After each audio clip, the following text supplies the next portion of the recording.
4 बजे वो नूरुल हुदा के साथ कसरे फारूकी के लाउंज में दाखिल हुई तो बाबा जान के साथ मलिक नासिर पहले से मौजूद थे। नूरुल हुदा को शतरंज खेलने का तो कोई शौक नहीं था, मगर देखने का जरूर शौक था। वो वहीं बैठकर उन दोनों को शतरंज खेलते देखने लगे। मलिहा अलबत्ता सलाम दुआ के बाद जल्दी उठ गई थी। अपने कमरे में आकर उसने कपड़े भी तब्दील नहीं किए। खुले बालों को जूड़े की शक्ल में लपेट कर नंगे पांव कमरे में चक्कर काटते वो मलिक नासिर के जाने का इंतजार कर रही थी। हालांकि वो जानती थी कि इंतजार फजूल है। मलिक अंकल रात के खाने के बाद ही जाएंगे, फिर भी वो टहलती रही। शाम ढल चुकी थी जब मलिहा के कमरे के दरवाजे पर दस्तक हुई। दरवाजा खुला है, उसने कहा। फिर बहादुर को आते देखकर वो बेड पर उठ बैठी। बीबी साहब, खाना लग गया है, मुझे भूख नहीं, उसने कहा और पूछा, अच्छा सुनो, मलिक अंकल चले गए हैं या अभी बैठे हैं? चले कहाँ जाएंगे जी, अभी तो बैठे हैं, खाना खाएंगे फिर चाय पी कर जाएंगे। वैसे एक बात बताएं बीबी साहब, ये मलिक साहब बिल्कुल ही वेले हैं। वो हंस पड़ी, फिर हंसी रोक कर संजीदगी से बोली, ज्यादा बातें बनाने की जरूरत नहीं है, जाओ अपना काम करो। वो जाने लगा तो मलिहा ने उसे रोक कर कहा, और सुनो, जब अंकल चले जाएं तो मुझे बता देना। वो सर हिलाकर चला गया। ईशा की नमाज पढ़कर वो बेड पर आ बैठी, फिर उठी और बालकनी में आ गई। न जाने कितनी देर गुजर गई थी कि दरवाजा फिर बजा। इस बार भी बहादुर था। उसने मलिक नासिर के जाने का बताया। ठीक है, तुम जाओ। उसे भेजकर मलिहा बाथरूम में गई। मुंह पर पानी के छींटे मारकर कमरे में आई, बालों को सुलझा कर क्लिप किया और कमरे से बाहर आ गई। बाबा जान के कमरे के दरवाजे की नॉब पर हाथ रखे वो एक पल को हिचकिचाई, फिर दूसरे ही पल खुद को मजबूत करते उसने दरवाजा खोला और कमरे में आ गई। बाबा जान आतिशदान के सामने रखी रॉकिंग चेयर पर आंखें बंद किए नींद दराज थे। मलिहा जानती थी वो सो नहीं रहे, ये उनकी आदत थी। वो जब भी किसी गहरी सोच में होते तो यूं ही आंखें बंद करके रॉकिंग चेयर पर नींद दराज हो जाते। मलिहा उनके सामने कुशन पर बैठ गई। बाबा जान अपने हाथ पर मलिहा के हाथ का लम्स और फिर उसकी आवाज सुनकर बाबा जान ने आंखें खोलकर उसे देखा, फिर पूछा, क्या बात है? बाबा जान, वो मैं आपसे एक बात करना चाहती थी। वो अटक कर बोली। बाबा जान ने खुशगवारी से कहा, कमाल है, मैं भी कुछ दिनों से एक बात तुमसे करना चाह रहा हूँ, पर समझ नहीं पाता कैसे कहूँ। ऐसी क्या बात है? उसने पूछा। नहीं, बाबा जान बोले, बात करने की हिम्मत पहले तुमने की है, इसलिए पहले तुम बताओ क्या कहना चाहती हो। वो सोच कर आई थी हर हाल में उनसे बात करके रहेगी, पर अब गड़बड़ा गई।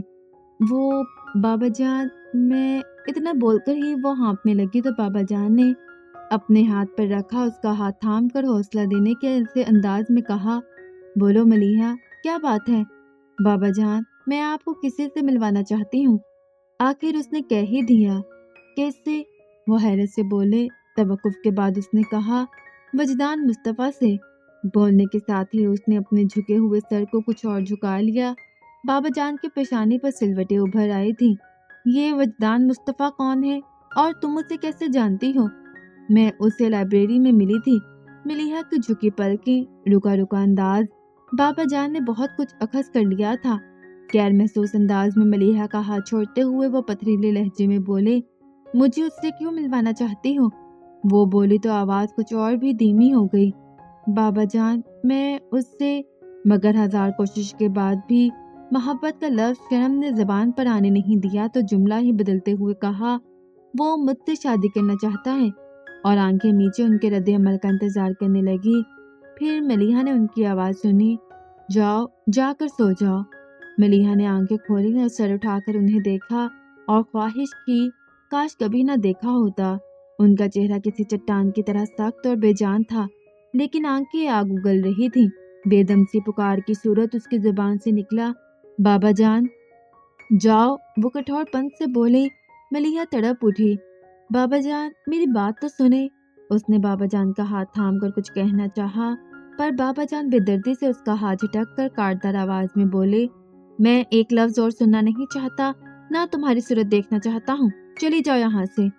मलिहा को लगा किसी ने उसके जिस्म को 2 हिस्सों में तकसीम कर दिया हो। वो दर्द से बिलबिला उठी। बाबा जान, आप एक बार उससे मिल तो लें, वो बहुत अच्छा है। मलिहा, हट जाओ मेरे सामने से। मलिहा ने जिंदगी में पहली बार उनकी पुरजलाल आवाज की गूंज सुनी थी। वो झटके से उसे हटाकर खड़े हुए। मलिहा उनके पांव पकड़कर रो पड़ी। ऐसा मत करें बाबा जान, मुझ में इतनी ताकत नहीं कि उसे भूल जाऊं। मलिहा को लग रहा था आतिशदान में जलती आग ने उसके बदन में रास्ता बना लिया है और अब उसका अंदर सूखी लकड़ी की तरह जल रहा है। वो दोनों हाथ पुष्ट पर बांधे शान से सर उठाए खड़े थे। उनके चेहरे पर पड़ते शोलों के अक्स ने उन्हें चट्टान जैसी शक्ति दे रखी थी और उनके पैर पकड़कर उनके घुटने से पेशानी टिका के रोती मलिहा खाक होती जा रही थी। तो मुझे भूल जाओ, वो कितने आराम से कह रहे थे। मलिहा रोना भूल गई। उसने सर उठाकर उनकी तरफ देखा और सरगोशी जैसी आवाज में फरियाद की, मैं मर जाऊंगी बाबा जान। मर जाओगी तो तुम्हें कंधों पर उठाकर अपने हाथों से दफनाऊंगा, लेकिन अगर नाफरमानी करोगी तो मरते दम तक तुम्हारी सूरत नहीं देखूंगा। उसके रहम की आखिरी अपील भी बेरहमी से मुस्तरद हो गई। मलिहा को अचानक ही लगने लगा कि हवा में ऑक्सीजन खत्म हो गई है। आखिर वो अपने नीम जान वजूद को संभालते हुए उठी और शिकस्ता कदमों से अपने कमरे में आ गई। दरवाजे को अपने पीछे बंद करते वो वहीं दरवाजे के पास गिर सी गई। उसकी आंखों से आंसू एक तवातिर से टूट टूट कर गिर रहे थे, मगर वो बेनियाजी से लब भींचे साकित बैठी थी। रात गुजर चुकी थी और फजर की अजान की आवाज सुनाई देने लगी। मलिहा सीधी होकर बैठी, इतने गौर से अजान के अल्फाज सुनने लगी जैसे पहली बार सुन रही हो। एक अदालत ऐसी है जहां से मेरी रहम की अपील मुस्तरद नहीं की जाएगी। एक उम्मीद ने उसके मुर्दा जिस्म में जान डाल दी थी। वो उठी मगर लड़खड़ा गई। सारी रात एक ही जाविये से बैठे उसका जिस्म अकड़ गया था। वो फिर उठी। इस बार उसके कदमों ने भी उसका साथ दिया था। वजू करके वो जाए नमाज पर खड़ी हो गई। नमाज तो वो हर रोज 5 बार पढ़ा करती थी, मगर इतने खुशू व खुजू के साथ पहली दफा पढ़ रही थी। वो फर्जों की दूसरी रकत में थी कि दस्तक के बाद कोई दरवाजा खोलकर कमरे में आ गया। नमाज खत्म करते ही मलिहा ने दाएं जानिब सलाम फेर कर बाएं तरफ गर्दन को मोड़कर सलाम फेरा तो नजर सियाह पट्टियों वाली चप्पलों में मुकीद सुर्खू सफेद पैरों पे पड़ गई। आज से 3 दिन बाद यानी जुम्मा के रोज तुम्हारा नूरुल हुदा के साथ निकाह है। तुम्हें जो भी तैयारी करनी हो आज और कल में मुकम्मल कर लेना। ज्यादा बड़ा फंक्शन नहीं है। तुम्हारे ननियाल वाले होंगे और मेरे कुछ दोस्त, शायद कुछ मेहमान नूरुल हुदा के भी होंगे। तुम जिनको बुलाना चाहो उनके नामों की फहरिस्त बनाकर मेरे कमरे में ले आओ। रात आजमाइश और सुबह सजा लेकर आई है, उसने सोचा और दुआ के लिए हाथ उठाए तो एक आंसू उसके गाल पर बह गया। बाबा जान एक नजर उसकी खामोशी को देखकर कमरे से बाहर आ गए, फिर सीढ़ियां उतरकर हॉल के दरवाजे से बाहर लॉन में निकल आए। नूरुल हुदा अपनी रूटीन के मुताबिक ट्रैक सूट पहने एक्सरसाइज के लिए लॉन में आए तो बाबा जान को उस वक्त वहां देखकर हैरान से उनके पास आ गए। क्या बात है बाबा जान, आज सुबह सुबह लॉन में नजर आ रहे हैं? क्या आर्मी लाइफ का शेड्यूल दोबारा से शुरू करने का इरादा है? वो खुशदिली से मजाक करते हुए बोले, मगर बाबा जान के चेहरे पर ठंडी संजीदगी में कोई कमी नहीं आई। मैं तुमसे कुछ बात करना चाहता हूँ नूरुल हुदा, बल्कि यूं समझो मैं एक फैसला कर चुका हूँ और तुम्हें उसकी इत्तला दे रहा हूँ। कहिए बाबा जान। मैंने तुम्हारी और मलिहा की शादी तय कर दी है। नूरुल हुदा, आखिर इंसान ही तो थे जिनके सीने में दिल भी था और उस दिल में जज्बात भी। मलिहा की बेतकल्लुफी और बेसाख्तगी के बावजूद कभी किसी गलतफहमी का शिकार नहीं हुए थे। उन्हें मालूम था वो मलिहा के लिए कभी भी खास नहीं बन सके, मगर मलिहा तो उनके लिए खास थी। ये सच था कि उन्होंने मलिहा को पाने की ख्वाहिश कभी नहीं की थी, लेकिन वो बिन मांगे उन्हें मिल रही थी। वो खुश कैसे ना होते, मगर बाबा जान के सामने खुशी का इजहार कर नहीं सके। लेकिन जब उन्होंने कहा जुम्मे की शाम तुम दोनों का निकाह कर दिया जाएगा और हफ्ते को वलीमा, इसके बाद मैं चाहता हूँ तुम दोनों कुछ दिनों के लिए लंदन चले जाओ, वहाँ घूम फिर आना, तो वो हैरान हुए बगैर न रह सके। जुम्मे को जाने सिर्फ 3 दिन बाद? बाबा जान, इतनी जल्दी करने की क्या जरूरत है? बात जरूरत की नहीं, मेरे फैसले की है, वो अपने मखसूस अंदाज में बोले, और मैं अपनी औलाद से इस बात की तवक्का करता हूँ कि वो मेरे फैसलों को मानेगी। फिर कुछ नरम पड़ते हुए कहा, सीधी सी बात है नूरुल हुदा, लड़का और लड़की घर में ही है और कल में किसी भी वक्त पढ़वाए जा सकते हैं, तो फिर इंतजार किस लिए? آپ ملیحہ کی مرضی معلوم کر چکے ہیں؟ انہوں نے تذبذب سے پوچھا۔ میں ابھی اسی کے پاس سے آ رہا ہوں۔ یہ مبہم جملہ ان کے لیے زندگی کا واضح پیغام تھا۔ وہ بے اختیار بابا جان کے گلے لگ گئے۔ بنا مانگے ہی زندگی نے آج وہ دیا ہے کہ ساری عمر شکر میں گزرے گی۔ بولنے کے بعد انہیں دھیان آیا کہ کس سے کیا بول گئے ہیں۔ ان سے الگ ہو کر وہ خجالت سے سر جھکانے لگے تو بابا جان ایک مسکراتی نگاہ ان پر ڈال کر آگے بڑھ گئے۔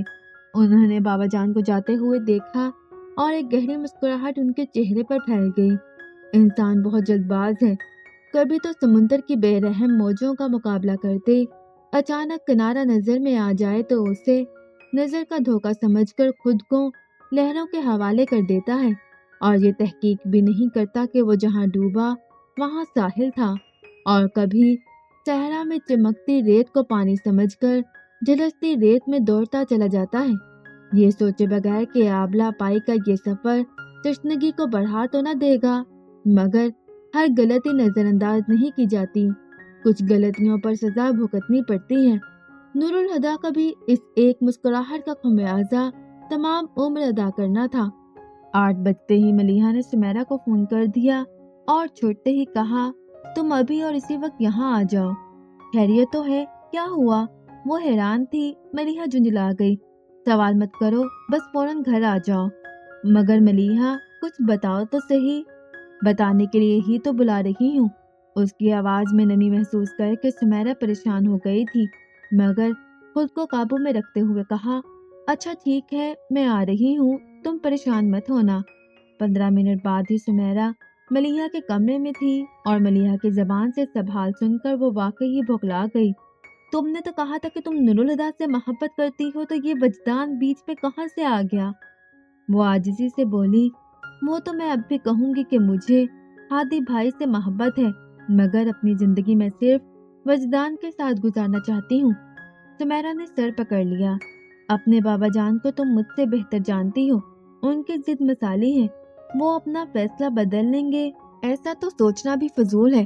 وہ کسی کے سمجھانے سے سمجھنے والے نہیں، لیکن اللہ کے واسطے تم تو کچھ سمجھداری سے کام لو۔ اس نے بیڈ پر گھٹنوں میں سر دیے بیٹھی ملیحہ سے کہا، پھر اس کے قریب بیڈ پر بیٹھ کر اسے سمجھانے لگی، دیکھو ملیحہ، سچ تو یہ ہے کہ نور الہدیٰ اور وجدان کا کوئی مقابلہ ہی نہیں، بلکہ غیر جانبداری سے اگر دیکھو تو نور الہدیٰ وجدان سے کہیں زیادہ بہتر ہیں۔ ہارورڈ یونیورسٹی سے MBA کیا ہے، کس قدر زمین جائیداد کے مالک ہیں شاید انہیں بھی ٹھیک سے اندازہ نہ ہو، اور کیا گجب کی پرسنالٹی ہے۔ میں نے ایسا خوبصورت مرد اپنی زندگی میں کوئی اور نہیں دیکھا۔ پھر وہ کوئی انجان تو نہیں ہے؟ 2.5-3 مہینے سے تم دونوں ایک ساتھ ایک چھت کے نیچے رہ رہے ہو، ان کی ہر اچھی بری عادت سے تم واقف ہو، اور رخصت ہو کر بھی تمہیں کہیں اور نہیں جانا۔ شادی کے بعد بھی تم اپنے اسی گھر میں رہو گی۔ سب سے بڑھ کر یہ کہ نور الہدیٰ کو تمہاری بہت پرواہ ہے۔ میں نے خود دیکھا تھا، شادی کے بعد جب وہ تمہیں لینے آئے تھے تو اس طرح تمہارا خیال کر رہے تھے جیسے تم کانچ کی گڑیا ہو۔ اور وجدان کیا ہے؟ صرف LLB ہی تو کیا ہے، ابھی تو اسے اپنا کیریئر بنانا ہے، اسٹیٹس اچھا ہے، مگر نور الہدیٰ کی طرح کروڑوں کا مالک تو وہ نہیں۔ پرسنالٹی ٹھیک ٹھاک ہی ہے، مگر نور الہدیٰ کی طرح ڈیشنگ نہیں۔ وجدان کہیں بھی نور الہدیٰ کے سامنے نہیں ٹکتا، اس میں ہے ہی کیا جو نور الہدیٰ کے سامنے ٹک پائے؟ ملیحہ نے سمیرہ کو دیکھا اور تھکی تھکی سی آواز میں کہا، اس میں کیا ہے سمیرہ، مجھے نہیں معلوم، مگر جس پل وہ میرے ساتھ ہوتا ہے لگتا ہے یہی زندگی ہے۔ اس کے لہجے میں کوئی تو بات ایسی تھی کہ سمیرہ نے گھبرا کر اس کا چہرہ اپنے ہاتھوں میں بھر لیا۔ ملیحہ، یہ بس کچھ دن کی تکلیف ہے، صبر سے جھیل لو، پھر دیکھنا نور الہدیٰ کبھی تمہیں تکلیف ہونے نہیں دیں گے، وہ تمہیں خوش رکھیں گے۔ وہ عاجزی سے بولی، میں جانتی ہوں سمیرہ، وہ مجھے خوش رکھیں گے۔ بھلا یہ کیسے ہو سکتا ہے کہ میں ہادی بھائی کے ساتھ خوش نہ رہوں مگر زندہ نہیں رہوں گی؟ ملیحہ، تمہیں کیا ہو گیا ہے؟ کیوں تم پاگلوں جیسی باتیں کر رہی ہو؟ سمیرہ نے اسے شانوں سے پکڑ کے جھنجھوڑ دیا اور ملیحہ ایک دم ہی پھوٹ کر رو پڑی۔ سمیرہ نے اس کے آنسو پونچھتے ہوئے نرمی سے کہا، اس طرح خود کو تھکانے کا کیا فائدہ، سنبھالو خود کو، اور جو ہو رہا ہے ہو جانے دو۔ وہ عذیت سے بولی، ہو تو جانے دوں، پر میں جب خود کو اس کے بغیر سوچتی ہوں تو میرا دم گھٹتا ہے۔ मलिहा प्लीज। सुमेरा ने उसे रोकना चाहा, पर वो ख्वाबनाक लहजे में धीरे धीरे बोलती ही रही, जानती हो जब वो मुझे देखता है तो मेरी रूह तक उसके इख्तियार में चली जाती है। उसकी जुबान से निकला हर लफ्ज मेरे दिल पर वही की तरह उतरता है। मेरा तो ध्यान उसकी जात से नहीं हटता। मेरी नजर किसी और तरफ कैसे जाएगी। वो मुझे मुझसे मांगता तो मैं इनकार कर देती, पर उसने मुझे मुझसे छीन लिया है। मैं तो खुद अपनी भी नहीं रही, किसी और की कैसे हो जाऊं। लेकिन बाबा नहीं समझते। मैं मर जाऊंगी सुमेरा, मैं सचमुच मर जाऊंगी। वो तड़प तड़प कर रो दी, यूं कि उसे गले से लगाकर चुप करवाती सुमेरा खुद भी रो पड़ी थी। उसने अपने आंसू साफ किए, फिर उसके चेहरे से आंसू साफ करते हुए बोली, ठीक है। वो बेड से उठी और मलिहा को भी हाथ पकड़कर अपने साथ उठाते हुए बोली, उठो और चलो मेरे साथ। मुझे पता है मोहब्बत करना और फिर छोड़ देना दोनों ही बातें तुम्हारे लिए आसान नहीं। मैं अब्बू और चाचू को सब बता देती हूँ। अब्बू तो यूं भी वजदान को बेटा मानते हैं, वो जरूर फूफा जान को मना लेंगे, और बिलफर्ज नहीं भी मना सके तो भी तुम पर उनका बहुत हक है। पर यार, फूफो की मौत से हमारे तुम्हारे रिश्ते तो नहीं मर जाते ना। मगर वो अपनी जगह से हिली भी नहीं थी, और अपना हाथ छुड़ाते उसने तासुब भरी निगाह सुमेरा पर डालकर कहा, बाबा जान ने इसलिए तो मुझे पाल पोस कर बड़ा नहीं किया था कि मैं उन्हें छोड़कर चली जाऊं। फिर वो कत्ते से बोली, मैं कहीं नहीं जाऊंगी, न किसी और से मदद मांगकर बाबा जान को शर्मिंदा करूंगी। ये बाप बेटी का मामला है। अगर मैं खुद उन्हें मना सकी तो ठीक, वरना जो वो कहेंगे वही करूंगी। तुम बस इतना कर दो कि बाबा जान से मुझे साथ ले जाने की इजाजत ले लो। मेरा वजदान से मिलना बहुत जरूरी है, लेकिन मुझे लग रहा है बाबा जान मुझे अकेले जाने की इजाजत नहीं देंगे। जिस तरह एक रात में उन्होंने मेरी शादी करने का फैसला किया है, इससे तो यही जाहिर होता है कि अब उन्हें मुझ पर एतमाद नहीं रहा। वो आंखें में अजिरदा सी हो गई थी। सुमेरा ने उलझकर कहा, तुम क्या करना चाहती हो? वजदान को बाबा जान के सामने ला खड़ा करना चाहती हूँ। मुझे यकीन है बाबा जान अगर एक बार भी उससे मिल लेंगे तो मेरा हाथ उसके हाथ में देने पर उन्हें कोई एतराज नहीं होगा। कुछ तो वजदान में ऐसा है कि एक बार जिससे मिल ले उसके दिल में उतर जाता है। वो बहुत यकीन से कह रही थी, ठीक है, मैं फूफा जान से इजाजत लेकर आती हूँ। तब तक तुम जरा कपड़े बदल कर अपना हुलिया ठीक कर लो, सुमेरा ने कहा, और फिर उठकर बाबा जान के पास आ गई, जो उस वक्त स्टडी में मौजूद थे। हालांकि वो सोच कर आई थी कि उसे उनसे क्या कहना है, फिर भी बुरी तरह घबरा रही थी। बाबा जान की शख्सियत ऐसी थी कि सामने वाला खामखा ही नर्वस हो जाए, और सुमेरा के पास तो नर्वस होने की वजह भी थी। अस्सलामुअलैकुम फूफा जान, उसने थूक निगल कर सलाम किया। टेबल के दूसरी तरफ बैठे बाबा जान ने अपने सामने खुला जमीनों के हिसाब किताब का रजिस्टर बंद किया और सुमेरा को अपने ज़ेरिक निगाहों की गिरफ्त में लेकर बोले, वालेकुम अस्सलाम, बैठो बेटा। सुमेरा एक कुर्सी पर टिक गई तो उन्होंने कहा, कैसी हो और घर में सब खैरियत है? जी फूफा जान, अल्लाह का शुक्र है। फिर उन्होंने तो इतनी सुबह उसकी आमद पर कोई सवाल नहीं किया था, मगर खुद ही वो बताने लगी, 8 बजे मलिहा का फोन आ गया था। कहने लगी, जल्दी से घर आ जाओ। यहाँ आकर उसकी शादी का पता चला तो मैंने सोचा आपको मुबारकबाद दे दूं। तुम्हें भी मुबारक हो। खैर मुबारक, लेकिन फूफा जान, शादी की तैयारी भी तो करनी है, दिन भी तो कितने थोड़े हैं। मलिहा ने फोन पर बता दिया होता तो मैं अम्मी और चची जान को भी साथ ले आती। अब सोच रही हूँ कि आज ही इसे अपने साथ शॉपिंग पर ले जाती हूँ। कल अम्मी आ जाएंगी तो बाकी की शॉपिंग उनके साथ कर लेंगे। ठीक है। वो उसे गहरी नजरों से खोज रहे थे और सुमेरा की हथेलियां तक पसीने से भीग गईं। तो मैं मलिहा को अपने साथ ले जाऊं? उसने पूछा। हाँ ले जाओ, और ड्राइवर के साथ जाना। मैं अभी किसी से कहकर गाड़ी तैयार करवा देता हूँ। जी फूफा जान। वो सादतमंदी से गर्दन हिलाकर उठी और जाने लगी। सुमेरा, बाबा जान ने उसे आवाज दी। जी फूफा जान। वो एकदम डर कर पलटी। खरीदारी के लिए पैसों की जरूरत पड़ती है बेटा, उन्होंने कहा। फिर ड्रॉर में से हजार के नोटों की 2 मोटी गड्डियां निकाल कर टेबल पर रख दी। सुमेरा ने आगे आकर वो गड्डियां उठा ली। पर ख्याल रहे, शाम 7 बजे से पहले तुम दोनों घर पहुंच जाओ। शाम को मलिहा और नूरुल हुदा की मंगनी की तकरीब है। मैंने इफ्तिखार से फोन पर बात कर ली है। वो सब लोगों को लेकर शाम में यहाँ आ जाएगा। सुमेरा का जी चाहा सामने वाली दीवार पर जाकर जोर से सर मारे, मगर जब से मुस्कुरा कर अल्लाह हाफिज कहती वो मुड़ गई। उसके जाने के बाद बाबा जान ने रिसीवर उठाया और कोई नंबर डायल करने लगे। मलीहा के कमरे में आकर सुमेरा ने सांस छोड़ते हुए खुद को रिलैक्स किया। फिर मलीहा को देखा जिसने उसके कहने के बावजूद कपड़े नहीं बदले थे और अभी तक उस जॉर्जेट की ब्लैक साड़ी में थी। बस इतना था कि उसने ऊपर से मैरून शॉल ओढ़ ली थी, अलबत्ता मुंह हाथ धोकर बाल बना लिए थे। सुमेरा ने इसे ही गनीमत समझा। जब वो गाड़ी में बैठ चुकी तो सुमेरा ने उसे इत्तला दी, शाम को तुम्हारी मंगनी है। फूफा जान सब रिश्तेदारों को फोन करके बता चुके हैं। मुझसे भी कहा है कि शाम 7 बजे से पहले तक तुम्हें घर लेकर आ जाऊं। मलीहा ने कोई जवाब नहीं दिया और खिड़की से बाहर देखने लगी। कार कचरे फारूकी से निकलकर मेन रोड पर आ गई थी। उस रोड पर आगे जाकर एक जली सड़क थी। लाइब्रेरी उसी सड़क पर वाक़या थी। मेन रोड पर आते ही वो लोग ट्रैफिक जैम में फंस गए। सुमेरा ने ड्राइवर से कहा, जरा जाकर मालूम तो करो ट्रैफिक क्यों रुका हुआ है। ड्राइवर जी अच्छा कहकर उतर गया। कुछ देर बाद ही वो वापस आ गया। अपनी सीट पर बैठकर उसने पलटकर कहा, कुछ देर लग जाएगी, आगे किसी मोटरसाइकिल सवार का एक्सीडेंट हो गया है। एम्बुलेंस वगैरह तो पहुंच गई है। जख्मी को अस्पताल भेजकर पुलिस अपना बाकी का काम निपटा कर रास्ता खोल देगी। बार बार बेचैनी से पहलू बदलती मलीहा सुमेरा से बोली, ये ट्रैफिक तो जाने कब खुलेगा। लाइब्रेरी का यहाँ से ज्यादा फासला भी नहीं है, मैं पैदल निकलती हूँ। ठीक है, सुमेरा ने इख्तिलाफ नहीं किया। फिर मलीहा ने ड्राइवर की तरफ रुख किया, तुम सुमेरा को छोड़कर घर वापस चले जाना, मैं खुद ही आ जाऊंगी। और कार से उतरकर गाड़ियों के बीच में से गुजरती फुटपाथ पर आ गई। तेज कदमों से चलते हुए कुछ आगे जाकर उसने एक नजर सड़क पर डाली जहां बहुत से लोग भीड़ की शक्ल में मौजूद थे और किसी शख्स को स्ट्रेचर पर डालकर एम्बुलेंस में चढ़ाया जा रहा था। रश इस कदर था कि मलीहा सिर्फ जख्मी के पैर ही देख सकी। लाइब्रेरी पहुंचकर मलीहा ने अंदर का एक चक्कर लगाया, फिर बाहर आ गई। उसे वजदान कहीं नजर नहीं आया था।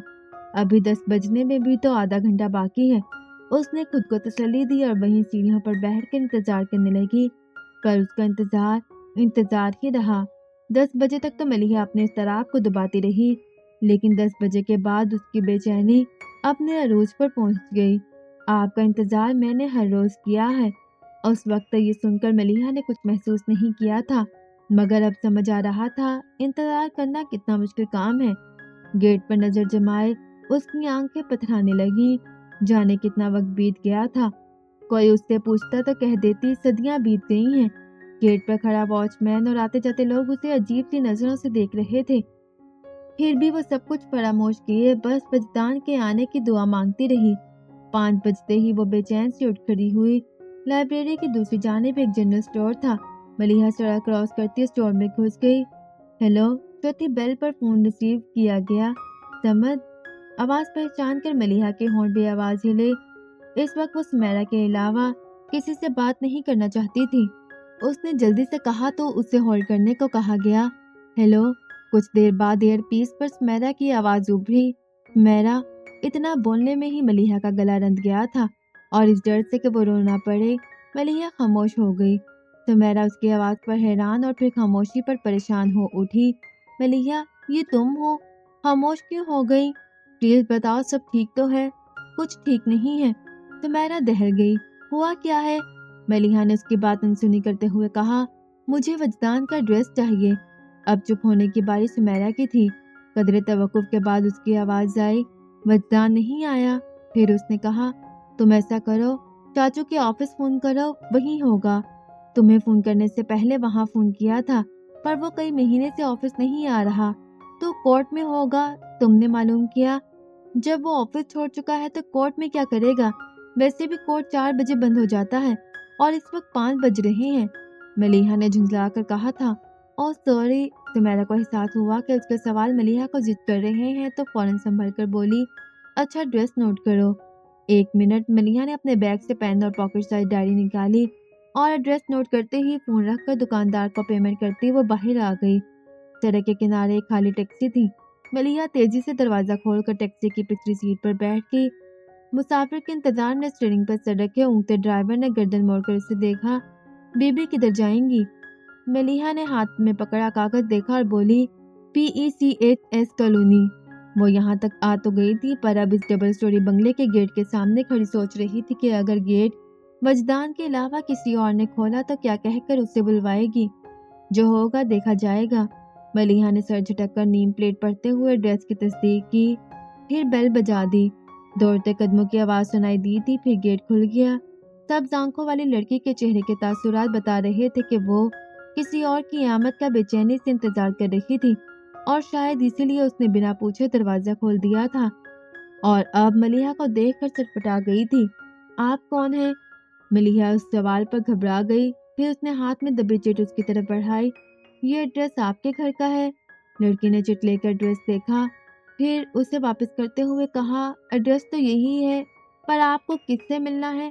وجدان مصطفیٰ سے۔ کیا وہ گھر پر ہے؟ ملیحہ نے کوشش کی کہ اپنا لہجہ نارمل ہی رکھے، پر سوال ہی ایسا تھا کہ جس پر لڑکی کا چونکنا لازم تھا۔ آپ کون ہیں اور وجدان سے کیوں ملنا چاہتی ہیں؟ میرا نام ملیحہ فاروقی ہے، پلیز آپ وجدان کو بلا دیجئے، میرا ان سے ملنا بہت ضروری ہے۔ اس لڑکی کی آنکھوں سے اچانک یہ تنفر جھلکنے لگا تھا، پھر وہ کاٹدار لہجے میں بولی، وجدان گھر پر نہیں ہے، اور جھٹکے سے گیٹ بند کرنے لگی تو ملیحہ نے ہاتھ رکھ کر اسے روکتے ہوئے پوچھا، ایک منٹ، کیا آپ کو معلوم ہے وہ کہاں گئے ہیں اور کب تک آئیں گے؟ نہیں، وہ ایک لفظ بول کر ملیحہ کا چہرہ دیکھنے لگی، جو بیگ سے پین نکال کر اس کاغذ کے پیچھے کچھ لکھنے لگی تھی۔ وجدان جس سے گھر آئیں ان سے کہیے گا اس نمبر پر مجھ سے بات کر لیں، ملیحہ نے کاغذ اس کی طرف بڑھاتے ہوئے کہا۔ لڑکی نے کاغذ اس کے ہاتھ سے لے کر گیٹ بند کر دیا۔ ملیحہ نے دیوار کا سہارا لیا، ورنہ گر پڑتی۔ گھر پہ نہیں ہے، آفس میں بھی نہیں ہے، تو پھر کہاں چلا گیا؟ لائبریری کیوں نہیں آیا؟ کہیں ایسا تو نہیں کہ بھول گیا ہو؟ خود کلامی کے جواب میں وجدان کی آواز اس کے کانوں میں گونج گئی، جب سے آپ کو حفظ کیا ہے خود کو بھول گیا ہوں۔ ایک تیسری اٹھی تھی، جس کو دباتے وہ ٹیکسی میں آ بیٹھی۔ آرٹس کونسل چلو، ملیحہ نے کل اپنی پینٹنگ عشق آتش وجدان کو گفٹ کر کے نمائش سے ہٹوائی تھی، اور یہ بات وجدان کے علم میں بھی تھی۔ ملیحہ اس امید پر آرٹس کونسل آئی تھی کہ شاید وجدان پینٹنگ لینے وہاں آیا ہو، مگر وہ وہاں بھی نہیں ملا۔ ملیحہ نے اپنے فون نمبر کے ساتھ وجدان کے نام میسج چھوڑا اور نمائش والے پورشن میں آ گئی، اس امید پر ایک ایک شخص کا چہرہ دیکھتی رہی کہ شاید وہ وجدان ہوگا، مگر اس کی نگاہیں نامراد لوٹ آئیں۔ ڈرائیور کو واپس لائبریری چلنے کا کہتے ہوئے اس نے رسٹ واچ پر نظر دوڑائی تو 6:45 ہو رہے تھے۔ اس سے گھر سے نکلے 8 گھنٹے سے زیادہ بیت چکے تھے۔ کیا آپ اپنے 24 گھنٹوں میں سے ایک پل مجھے نہیں دے سکتی؟ اس وقت وجدان کے لہجے میں جتنی التجائیں تھیں، اس سے زیادہ اس وقت ملیحہ کے چہرے پر رقم تھی۔ لائبریری پہنچ کر ملیحہ نے ہال کا ایک چکر لگایا۔ وجدان کو نہ پا کر وہ کچھ سوچتے ہوئے واچ مین کے پاس آئی۔ خان صاحب، آپ سے کسی کے بارے میں پوچھنا ہے۔ پوچھو، خان صاحب کی اجازت کے بعد مزید بولی۔ 24-25 سال کا سانولے رنگ کا لڑکا ہے، قد تقریباً 6 فٹ، آنکھوں اور بالوں کا رنگ سیاہ ہے، اور اکثر یہاں آتا ہے۔ کیا صبح یہاں آیا تھا؟ آپ وکیل صاحب کا تو نہیں پوچھتا ہے؟ خان صاحب نے سوچتے ہوئے انداز میں کہا۔ ملیحہ فوراً بولی، ہاں، میں انہی کا پوچھ رہی ہوں۔ 2-3 مہینے سے روز آتا ہے، پر آج نہیں آیا۔ آپ کو یقین ہے وہ نہیں آئے؟ ملیحہ کی بات پر وہ ہنسنے لگے۔ کیا بات کرتا ہے جی، صبح سے ہم ادھر ہی بیٹھا ہے، آتا تو ہم کو دکھتا نہیں۔ وہ اتنے یقین سے کہہ رہا تھا کہ ملیحہ کو اس کی بات ماننا پڑی۔ وہ ڈگمگاتے قدموں سے سیڑھیوں تک گئی۔ میں سارا دن آپ کا انتظار کروں گا۔ ایک سرگوشی کہیں آس پاس سنائی دی تو ملیحہ نے تڑپ کر کانوں پر ہاتھ رکھ لیے۔ اس کا ضبط ٹوٹ رہا تھا۔ اس نے سیڑھیوں پر بیٹھ کر سر گھٹنوں پر رکھ لیا۔ 6:30 بجے جب ملیحہ نے قصر فاروقی میں قدم رکھا، وہ اپنا یقین ہار چکی تھی، اور اس ہار کا چہرہ ڈرائنگ روم میں موجود کوئی شخص نہ دیکھ لے، اس لیے وہ پچھلی طرف ہال کے دروازے سے اندر آئی۔ بہادر، میرے لیے کوئی فون تو نہیں آیا تھا؟ پاس سے گزرتے بہادر کو روک کر اس نے پوچھا۔ نہیں بی بی صاحب، پر آپ کہاں چلی گئی تھی، وہ بھی آج کے دن؟ ملیحہ کی آخری امید بھی ختم ہو گئی۔ وہ بہادر کو جواب دیے بغیر اپنے کمرے میں آ گئی۔ ٹھنڈے یک پانی سے منہ دھوتے ہوئے اس نے آنسوؤں کے ہر نشان کو بے دردی سے رگڑ ڈالا، پھر تولیے سے چہرہ خشک کرتی وہ ڈریسنگ روم میں آ گئی۔ الماری کے دونوں پٹ کھولے، وہ باری باری ہر سوٹ کا جائزہ لے رہی تھی۔ پھر بہت سوچ کر اس نے پیچ کلر کے ڈریس کو نکالا تو نظر اس کے پیچھے لٹکتے سوٹ پر ٹھہر گئی۔ پنک کلر کے چوڑی دار پجامے پر سفید قمیض تھی، جس پر پنک رنگ کے موتیوں سے گلے اور قمیض کی ہاف سلیوز پر نفیس کام بنا ہوا تھا۔ پنک اینڈ وائٹ کنٹراسٹ دوپٹے کو ہاتھ میں لیتے ہوئے اسے کچھ یاد آیا تھا۔ تم سفید رنگ مت پہنا کرو، اس رنگ میں اتنی پیاری لگتی ہو کہ ڈر لگتا ہے نظر نہ لگ جائے۔ نظر تو لگ چکی نورالہدیٰ، اب کس بات کا ڈر، اس نے سوچا اور وہی سوٹ باہر نکال لیا۔ ڈریسنگ ٹیبل کے سامنے بیٹھی ہونٹوں پر پنک کلر کی لپسٹک کی تہہ جما لی۔ ملیحہ زندگی میں پہلی بار اتنے اہتمام سے تیار ہوئی تھی۔ دونوں کلائیوں میں بھر بھر کر وائٹ اور پنک چوڑیاں ڈال کر اس نے کانوں میں چاندی کے آویزے پہنے، پھر بیڈ پر آ بیٹھی۔ جھک کر سینڈل پاؤں میں ڈال کر اس نے بیڈ سے دوپٹہ اٹھا کر شانوں پر پھیلایا۔ کھلے بالوں کو ایک ہاتھ سے سنوارتے ہوئے اس کی نظر آئینے میں نظر آتے اپنے ہی عکس پر پڑی تھی۔ آج کی تاریخ میں میرے لیے روشنی، رنگ اور امید تینوں ختم ہو چکے ہیں، لیکن نورالہدیٰ فاروقی، انہیں آپ کی زندگی میں ہمیشہ رہنا چاہیے، اس نے کہا تھا اور کمرے سے نکل گئی۔ ڈرائنگ روم کے دروازے پر قدم رکھتے ہی ملیحہ کی نظر بلیک پینٹ پر میرون شرٹ پہنے نورالہدیٰ پر پڑی تھی۔ اسی پل نورالہدیٰ نے بھی دروازے کی طرف دیکھا تھا۔ نورالہدیٰ کی آنکھوں کی وہ چمک ملیحہ کے لیے نئی تھی۔ اس نے پلکیں جھکا لی۔ باقی لوگ بھی ملیحہ کی طرف متوجہ ہو چکے تھے۔ پل بھر میں اس کی کزنز نے اسے اپنے گھیرے میں لے لیا تھا، مگر سمیرہ اٹھ نہیں سکی۔ کسی معجزے کی امید کرتے کرتے ملیحہ کو دیکھ کر اسے احساس ہوا تھا کہ معجزے اب نہیں ہوتے۔ وہ سمجھ گئی کہ ملیحہ وجدان سے نہیں مل سکی۔ حد کرتی ہو بیٹا، آج کے دن شاپنگ پر جانے کی کیا ضرورت تھی؟ اب دیکھو ذرا، سب آئے بیٹھے ہیں، اور تو اور دلہا بھی موجود ہے، پر دلہن شادی کی شاپنگ کرنے گئی ہوئی ہے۔ بڑی ممانی نے اسے دیکھ کر کہا تو ملک ناصر اس سے کچھ بولنے سے پہلے بول پڑے، چھوڑیے بھابھی، اب باتوں میں مزید وقت کیا گنوانا، آؤ بیٹی رسم کر لی جائے۔ آخر میں وہ ملیحہ سے بولے تھے۔ ملیحہ نے قدم بڑھایا تو سمیرہ ایک دم اس کے کان کے پاس آ کر بولی، انکار کر دو، ہم سب تمہارا ساتھ دیں گے۔ کس برتے پر؟ ملیحہ نے اس کی طرف دیکھ کر ذہن میں بوجھی سرگوشی کی اور آگے بڑھ گئی۔ کسی نے اسے بازو سے پکڑ کر نورالہدیٰ کے پہلو میں بٹھا دیا تھا۔ پھر بابا جان کی اجازت سے نورالہدیٰ نے اس کے بائیں ہاتھ کی انگلی میں اپنے نام کی انگوٹھی پہنا دی۔ کھانے کے بعد جب مہمان رخصت ہونے لگے تو ملیحہ سمیرہ کے گلے لگ کر عاجزی سے بولی، آج رک جاؤ سمیرہ۔ سمیرہ حامی بھر لیتی۔ پھر اس نے آفاق کو دیکھا جو اشارے سے منع کر رہا تھا تو وہ مجبور ہو گئی۔ آج تو نہیں رک سکتی، مگر کل میں صبح سے ہی آ جاؤں گی، اس نے ملیحہ کو خود سے الگ کرتے ہوئے کہا، اپنا خیال رکھنا۔ پھر ملیحہ کا گال چوم کر وہ گاڑی میں جا بیٹھی۔ پورچ میں اب صرف وہ، بابا جان اور نورالہدیٰ رہ گئے تھے۔ ملیحہ ان دونوں کی طرف دیکھے بنا ہی پلٹ کر اندر چلی گئی تھی۔ وہ ہال میں آئی تو اپنے کمرے کی سیڑھیاں چڑھنے کی بجائے کھلے دروازے سے لان میں آ گئی۔ ننگے پاؤں چہل قدمی کرتے ہوئے ملیحہ کے پیروں کے نیچے بھیگی گھاس کا نرم قالین بچھا تھا، لیکن ملیحہ کو یوں لگ رہا تھا جیسے اس کے پاؤں سلگتے انگاروں پر ہوں۔ اس احساس کے باوجود اس نے ٹہلنا بند نہیں کیا۔ برداشت کے راستوں پر ایک ایسا موڑ آتا ہے جہاں پہنچ کر درد بہت بے درد ہو جاتا ہے، اور اسی انتہا پر پہنچ کر صبر کی چادر اوڑھے انسان ایسی کیفیت سے گزرتا ہے جہاں سوال قرار کا نہیں بے قراری کا ہو جاتا ہے۔ برداشت کے راستوں پر ایک ایسا موڑ آتا ہے جہاں پہنچ کر درد بہت بے درد ہو جاتا ہے، اور اسی انتہا پر پہنچ کر صبر کی چادر اوڑھے انسان ایسی کیفیت سے گزرتا ہے جہاں سوال قرار کا نہیں بے قراری کا ہو جاتا ہے۔ پھر جتنا درد بڑھتا ہے اتنا سکون ملتا ہے۔ ملیحہ بھی خود اذیتی کی اسی کیفیت سے گزر رہی تھی۔ چکر کاٹ کر بار بار پلٹتے ہوئے وہ ایک بار پلٹی تو سامنے نورالہدیٰ تھا۔ اچھی خاصی ٹھنڈ ہے اور تم یوں ننگے پاؤں گیلی گھاس پر چل رہی ہو، کوئی شال وغیرہ بھی نہیں لی، بیمار پڑ جاؤ گی۔ سہانی شام تھی اور محبوب نظروں کے سامنے نورالہدیٰ کو شاید کچھ اور کہنا چاہیے تھا، پر وہ اسے ٹوکے بغیر نہ رہ سکے۔ ایک بے معنی جی بول کر ملیحہ ان کے برابر سے گزرتی سیڑھیوں پر بیٹھ کر سینڈل پہننے لگی۔ سینڈل پہن کر اس نے اندر کی طرف قدم بڑھائے ہی تھے کہ نورالہدیٰ نے اچانک ہی پوچھ لیا، تم خوش ہو؟ دوسری سیڑھی پر رکھا ملیحہ کا پاؤں اپنی جگہ جم گیا۔ وہ سنبھلی، پھر پلٹ کر انہیں دیکھتے ہوئے پوچھا، آپ خوش ہیں؟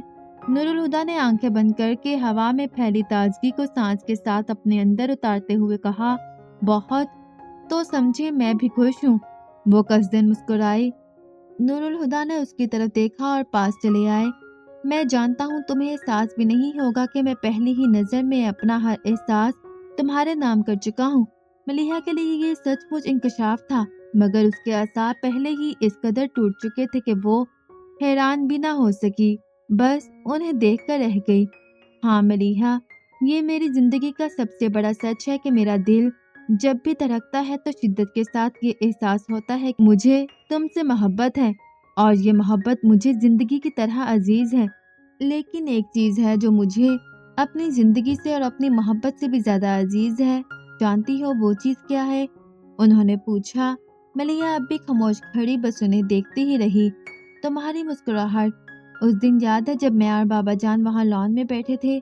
उन्होंने दूर लॉन चेयर्स की तरफ इशारा किया जिनकी सफेदी अंधेरे में चमक रही थी। मलिहा ने यूं ही सर घुमाकर देखा। वो कह रहे थे। उन्होंने मुझसे पूछा, मलिहा से शादी करोगे? तो मैंने उनसे कहा था आई लव हर, लेकिन मैं मलिहा से शादी सिर्फ इस सूरत में करूंगा अगर मलिहा को इतराज ना हो। मलिहा को कुछ दिन पहले का वो मंजर याद आ गया और नूरुल हुदा का जुमला भी। मैं मलिहा की खुशी की खातिर अपना दुख भी सह सकता हूँ। वो गायब दमाग खड़ी थी कि अचानक ही नूरुल हुदा ने उसका हाथ थाम लिया। मलिहा ने उनकी तरफ देखा। वो उसके बाएं हाथ को थामकर उसकी उंगली में पड़े अंगूठी के डायमंड को अंगूठे से जरा छूकर बोल रहे थे, इससे कुछ फर्क नहीं पड़ता, मगर तुम मेरे साथ अपनी जिंदगी गुजारने वाली हो और इससे बहुत फर्क पड़ता है। अगर तुम्हारा ज़हन मुझे इस रिश्ते के साथ कबूल कर सके तो ठीक है, और अगर ना कर सके तो जबरदस्ती नहीं है। वो बोलते हुए एक पल को चुप से हो गए, फिर उसका हाथ छोड़कर बोले, तुम जब चाहो मेरा साथ छोड़कर जा सकती हो। मुझे कहीं नहीं जाना हादी भाई। फौरन ही उसकी जुबान से निकला था और फौरन ही उसे अपनी गलती का एहसास भी हो गया और सर भर कर बोली, रिश्ते जब बनाए जाते हैं नूरुल हुदा तो उन्हें निभाया करते हैं, तोड़ा नहीं करते। नूरुल हुदा को एकदम ही अपना आप हल्का फुल्का लगने लगा। इसका मतलब है कि मुझे उस पल का इंतजार करने की इजाजत है जब तुम एक नए रिश्ते से मेरी जिंदगी में कदम रखोगी।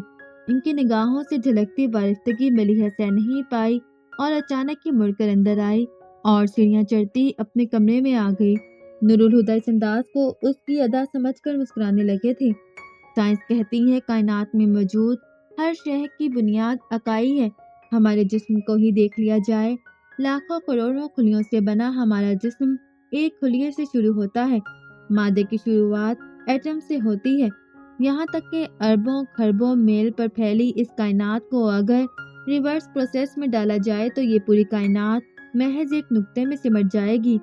मुझे साइंस के इस नजरिए पर कोई एतराज नहीं, मगर मेरी जिंदगी में ये कानून कमजोर पड़ने लगता है, क्योंकि मेरी जिंदगी की बुनियाद अकाई नहीं बल्कि एक तकोन है।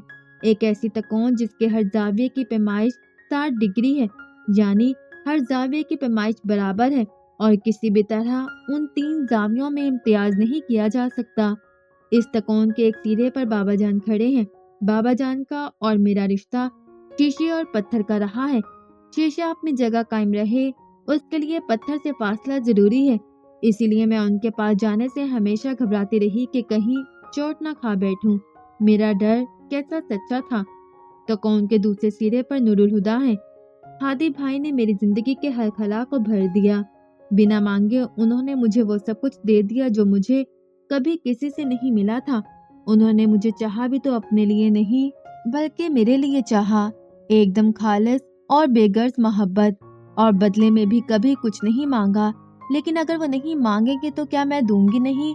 तो कौन के तीसरे कोने में खड़ा तीसरा शख्स वजदान मुस्तफ़ा है।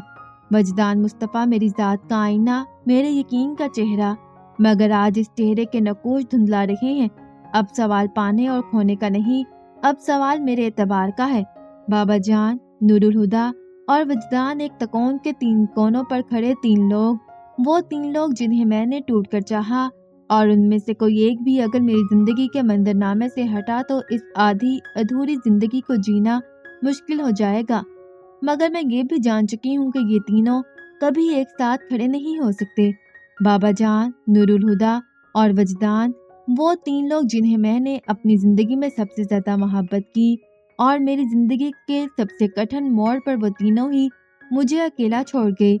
मुझे किसी के साथ की जरूरत है, मेरा साथ कौन देगा? दरवाजे पर दस्तक हुई थी। मलिहा ने डायरी लिखना छोड़कर आवाज लगाई, दरवाजा खुला है, आ जाओ। इस आवाज के साथ ही बहादुर कमरे में आया था। कहो, क्या बात है? मलिहा ने पूछा। बीबी साहब, आपके लिए फोन आया है। मलिहा की निगाहों में ज़मान और मकान घूम गए थे।